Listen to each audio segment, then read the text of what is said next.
రాము గారు నమస్తే అండి. నమస్తే అండి. మరి అగ్రిగోల్డ్ భూముల విషయంలో ఫేక్ రిజిస్ట్రేషన్లు చేసి అమ్మేశారని చెప్పి దాదాపుగా 70 ఎకరాల భూమిని జోగి రమేష్ గారు కొడుకుని ఈరోజు అరెస్ట్ చేయడం మనం చూస్తా ఉన్నాం. అసలు ఏ విధంగా అనిపిస్తుంది? ఇది శుభ పరిణామం అని చెప్పి చెప్పవచ్చండి. ఎందుకంటే దాదాపుగా అగ్రిగోల్డ్ బాధితులు దాదాపుగా 10 సంవత్సరాలు 15 సంవత్సరాల నుంచి నానా రకాల వేతనలు పడుతుంటే ఆ రోజు చంద్రబాబు నాయుడు గారు ఆల్రెడీ అగ్రిగోల్డ్ వాళ్ళకి ఈ భూములన్నీ అమ్మి అయినా ఇస్తామని చెప్పి చెప్తే వీళ్ళు కాదు మేము రాగానే అందరికీ ఇస్తామని చెప్పి మాయమాటలు చెప్పి వీళ్ళు అధికారంలోకి వచ్చి ఆ భూములన్నీ కూడా ఈ వైసీపీ ప్రభుత్వంలో ఈ నాయకులు దాదాదత్తం అయిందని చెప్పి వాళ్ళ తేటతెల్లం అవుతుందంటే దానికి నిదర్శనగానే వాళ్ళ దాదాపుగా జోగి రమేష్ కొడుకు అదే జోగి రమేష్ గారి మంత్రి పదవిని అడ్డం పెట్టుకొని వాళ్ళ దాదాపు గోల్డ్ భూముల్ని 70 ఎకరాలు అమ్మేశారని చెప్పారు. ఇది ఇంకా పూర్వపరాలని మొత్తం కూడా పరిశీలిస్తే వాళ్ళు ఎన్ని ఎకరాలు అనేది కూడా ఇంకా బయటకు వచ్చింది. ఇంకా దీంట్లో ఎంతమంది అధికారులు అదేవిధంగా ఎంతమంది నాయకులు ఇన్వాల్వ్మెంట్ ఉందనేది కూడా ఖచ్చితంగా తేటతెల్లం అవ్వాలి. వాళ్ళందరికీ కూడా శిక్షలు పడాలని కూడా ఈ సందర్భంగా తెలియజేస్తున్నాం. ఎందుకంటే గతంలో కేవలం మంత్రి పదవి కోసం ఒక ప్రతిపక్ష నాయకుడు అదేవిధంగా మాజీ సీఎం అయిన చంద్రబాబు నాయుడు గారి ఇంటి మీదకి దాడి చేశారంటే ఎంత కండకావడంతో చేశారో వాళ్ళ కండకావడం అంతా ఏమైపోయిందని చెప్పి కూడా ఈ సందర్భంగా అడుగుతున్నాం. ఎందుకంటే ఈ యొక్క అధికారం ఉందని దీంతో పార్టీ ఆఫీసుల మీద దాడులు అదేవిధంగా ప్రతిపక్ష నాయకులు ఇళ్ల మీద దాడులు అది కనీసం రాజకీయంలో ఉన్నాము ఆయన్ని గౌరవించాలనే ఆలోచన కూడా లేకుండా ఇష్టం వచ్చిన బూతులు తిట్టిన ఈ జోగి రమేష్ గారికి వాళ్ళ కనువిప్పయిద్దని కూడా ఈ సందర్భంగా తెలియజేస్తున్నాం. మీరు తప్పులు చేసే తప్పులన్నిటికి కూడా ప్రతి దానికి కూడా శిక్ష అనుభవించాల్సి వచ్చింది. ఖచ్చితంగా ఈ ప్రజాక్షేత్రంలో మీరు ఖచ్చితంగా బాధ్యులుగా దోషులుగా నిలబడతారని చెప్పి కూడా ఈ సందర్భంగా తెలియజేస్తున్నాం. అంటే ఆయన ప్రెస్ మీట్లో కూడా మాట్లాడుతూ ఉన్నారు, చంద్రబాబు నాయుడు గారి ఇంటికి వాళ్ళ నాయకుడు చేసిన తప్పుని మేము చెప్పడానికి వెళ్ళాం తప్ప ఆయన మీద దాడి చేయడానికి కానీ లేకపోతే నిరసన చేయడానికి కానీ మేము వెళ్ళలేదు, ఇది గమనించాలి చంద్రబాబు నాయుడు గారు అని అంటూ కూడా ఈరోజు ప్రెస్ మీట్ ఉందో మాట్లాడడాన్ని ఎలా చూడొచ్చు అంటారు? ఏమండి ఆ రోజు ఈ ఆంధ్ర రాష్ట్రమే కాదు పక్క రాష్ట్రాల్లో కూడా విజువల్స్ చూసినా వీళ్ళు కథలు గిటలు వేసుకొని ఆ బోర్డులు గిట్లు అన్నీ ఇరక్కొట్టి విపరీతమైన దాడి చేస్తే అక్కడికి 2-3 కార్యకర్తలకు కూడా తలకాయలు పగిలే పరిస్థితి వచ్చింది. వాళ్ళందరూ కూడా మీద కూడా కేసులు పెట్టి మీరు కోర్టుల చుట్టూ జైలు చుట్టూ తిప్పింది నిజం కాదని చెప్పి కూడా ఈ సందర్భంగా అడుగుతున్నాం.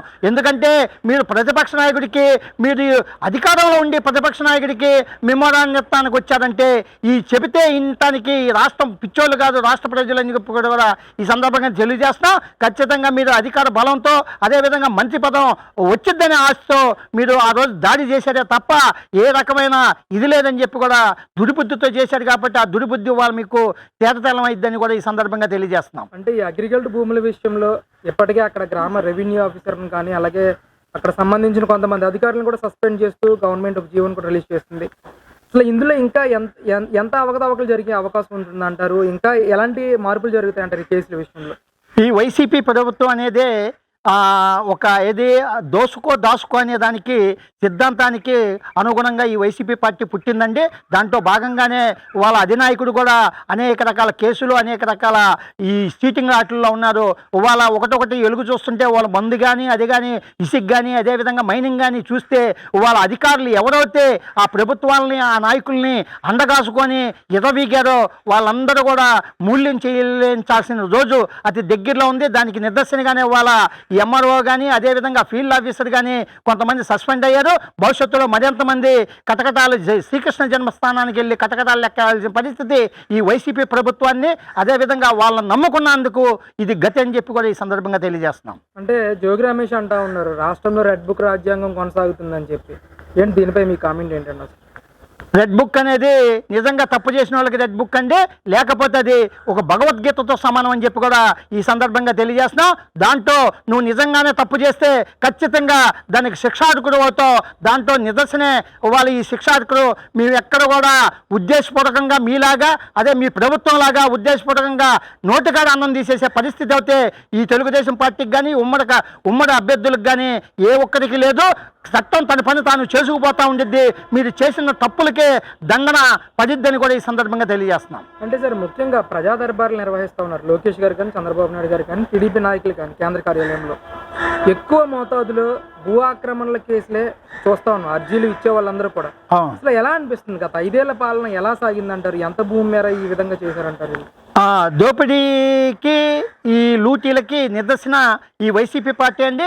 దానికి నిదర్శనగానే వీళ్ళ దోపిడీలు చూస్తుంటే వందల సంఖ్యలో వాళ్ళ అప్లికేషన్లు వచ్చే పరిస్థితి. అదేవిధంగా పెద్దిరెడ్డి రామచంద్రారెడ్డి చిత్తూరు జిల్లాలో చూస్తే వందల మంది మా భూములు అక్రమంగా అన్యాక్రాంతం చేశాడండి, లాక్కున్నాడండి, బెదిరించాడండి, కొట్టాడండి అని చెప్పి వాళ్ళ ఒక వ్యక్తి మీద, అదే ఒక మంత్రి మీద, గతంలో ఉన్న మంత్రి మీద వాళ్ళ ఎన్ని కేసులు వస్తున్నాయంటే ఏ స్థాయిలో దుర్మార్గాలు చేశాడనేది రాష్ట్ర ప్రజలందరూ కూడా చూస్తున్నారు, దేశ ప్రజలందరూ కూడా చూస్తున్నారండి. ఇది దోపిడీకి నిదర్శనం అని చెప్పి కూడా ఈ వైసీపీ పార్టీని జనమంతా కూడా అనుకునే పరిస్థితి నెలకొందని కూడా ఈ సందర్భంగా తెలియజేస్తున్నాం. అంటే రానున్న రోజుల్లో ఈ మంత్రులు చేసిన ఆక్రమణలన్నింటినీ కూడా, గత మంత్రులు చేసిన, మాజీ మంత్రులు చేసిన ఆక్రమణలన్నీ కూడా బయటికి తీస్తారా రాష్ట్ర ప్రభుత్వానికి సంబంధించి? ఖచ్చితంగా ఏదైతే దుర్మార్గంగా తప్పు చేశారో వాళ్ళందరికీ కూడా ఖచ్చితంగా దండన అనేది ఖచ్చితంగా ఉండిద్దండి. దాంట్లో భాగంగానే వాళ్ళు ఎవరైతే అన్యాక్రాంతం చేసుకున్నారో దుర్మార్గంగా వాళ్ళందరినీ కూడా వాళ్ళకి న్యాయం జరిగేదానికి తెలుగుదేశం పార్టీ ఉమ్మడ అభ్యర్థులు మొత్తం కూడా కట్టుబడి ఉన్నాడండి. ఇది ఒక సంక్షేమ ప్రభుత్వం. ఈ యొక్క రాష్ట్రంలో సస్యశ్యామలంగా అభివృద్ధి చెందాలనేది ఖచ్చితంగా దృఢ సంకల్పంతో మా నాయకుడు నారా లోకేష్ గారు కానీ, అదేవిధంగా నారా చంద్రబాబు నాయుడు గారు కానీ పరిపాలన సాగిస్తున్నారు. దానికి తోడుగా వాళ్ళ పవన్ కళ్యాణ్ గారు కూడా అనేక విషయాల మీద ఆయన ఖచ్చితంగా నిర్దిష్టంగా దాన్ని ఈ యొక్క అవగాహన చేసుకొని ఖచ్చితంగా మాట్లాడటం కానీ, లేదా ఏదైతే చేస్తే అభివృద్ధి చెందిద్దో ఆ దిశగా ఆయన అడుగులు ముందుకేస్తున్నారు. దీనికి సంక్షేమ ప్రభుత్వం అనడానికి ఇది నిదర్శనాన్ని కూడా ఈ సందర్భంగా తెలియజేస్తున్నాం.